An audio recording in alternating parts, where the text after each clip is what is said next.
Hello, everybody, and welcome to Real Estate Daily with the House Heroes. My name is Troy, and every day we go over the latest news in housing, real estate, and mortgage. Today is April 4th, which is a Monday, first Monday in April, and there's a lot of stories out there that we need to go over. First one here is from CNBC. Jamie Dimon, who's a CEO of JP Morgan, says confluences of inflation, Ukraine war may dramatically increase risks ahead for U.S. Oil is a big issue. You know, when the Russians attacked, their oil pipeline into Europe is very important. We were buying about 12% of our oil. Oil is the name of the game here. And if we don't keep prices under control and we don't open up the pipeline, Keystone Pipeline, we're going to see this inflation, oil inflation, actually seep in quite a lot of different other industries, such as food, meat, milk, everything here. You're looking at appliances. You're looking at, literally it seeps in. If it has to be transported by truck, it's going to be increased. Even the mail is going to go up. So we need to see that this needs to slow down. And as most people are shocked, the U.S. is the biggest, producer of oil, and we have one of our oil pipelines shut down, the Keystone Pipeline. We need to open that up. We need to go from $6 per gallon to under $3, where it was prior to this administration taking over. I understand that they have clean oil, clean energy, but if the rest of the world is not on that same page, it doesn't really make sense. And right now, this particular policy is hurting the American public. $3 a gallon every single gallon. It needs a change, and Jamie Dimon is talking about it as well. Everybody is talking about this being the issue. We need to open that up. There is plenty of oil in Alaska, enough to last us 100 years, yet we are not drilling there. We are not importing that oil. It's not doing us any good at this point.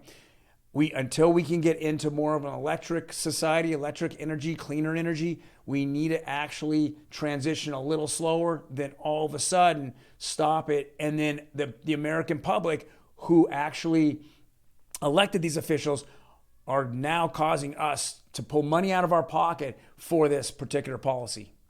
Next article here is again from CNBC. It's an adjustable mortgage rates could mean lower monthly payments for a while. Be sure you fully understand the risks. So these are very interesting.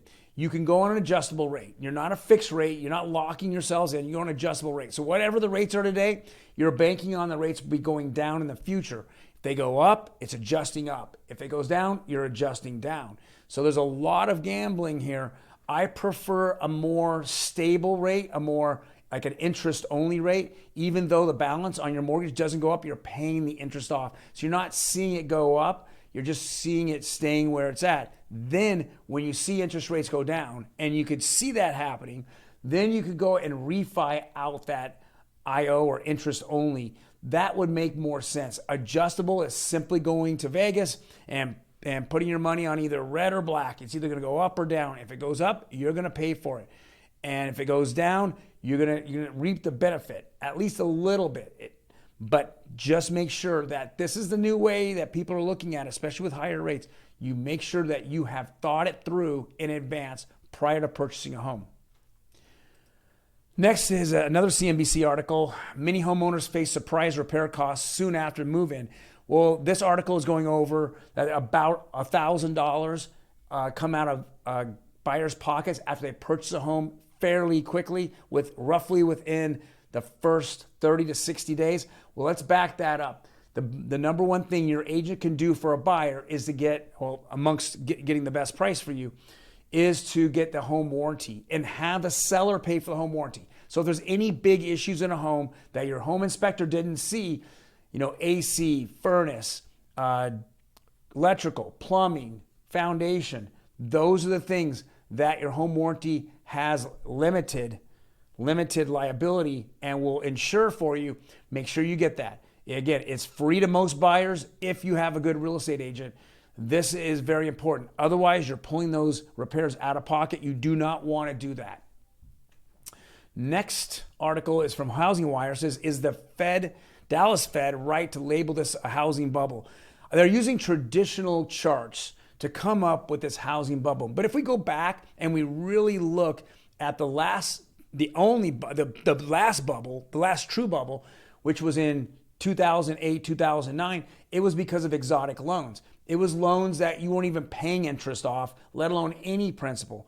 And almost everybody was doing that because they were banking on refining out in years in the future because they saw home values keep going up and up. Well, let's go be clear about this. Besides the federal government coming out with a lot of different restricted guidelines that won't happen, you're seeing mortgage companies a lot more, let's call it conservative when it comes to this. They know that the last time we had this big bailout of the mortgage-backed securities, we had some winners and losers, and the government picked who was going to win and who was going to lose. So this is very, very important. The Dallas Fed's way off in what they're thinking here. We don't see that, there's a housing bubble because of exotic loans. We're seeing that there is an unhealthy market because we have too many buyers. We don't have enough inventory. So number one, not enough inventory. Number two, we had unhealthy low interest rates for so long that it's caused so many buyers to come in the market that has pushed this up. The Fed has, and I've said this many times over and over, instead of looking at the market today, they should have looked at this market 12 months ago and made these decisions. But I think a lot of stuff is politically driven, and now they've reacted too late. And going into our next slide, this is what we're seeing because of way too late reaction to our inflation issues. 30-year fixed, 4.86. It went up 0.07, 7 bips. The 15-year conforming is rolling up to 4%. We're looking at jumbo at 4.5%. That went up 0.08. It went up 8 bips. And then you have FHA at 4.9. Guys, this isn't stopping. I mean, I had readjusted what I thought by the end of the year would be a 5% interest rate. But at this point, we're going to have to see something happen.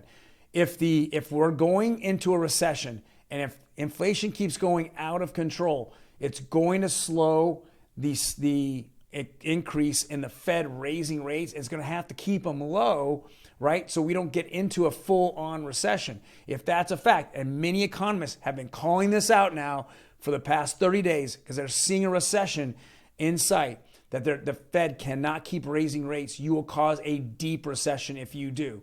So we're going to see what's happening in May, the next month when they meet, and they're talking about a 0.5 point or 50 bips raise. But at this point, we're not seeing rates stop, and this will cool the housing market off, but will also put us in a recession if we continue to see rates go up and up and up. All right, everyone, thank you very much for joining us. If you like the content, hit the like button. Otherwise, hit the notification button. When we drop these Monday through Friday, you'll get notified right away. We appreciate that you watching us, and we will see you tomorrow, April 5th.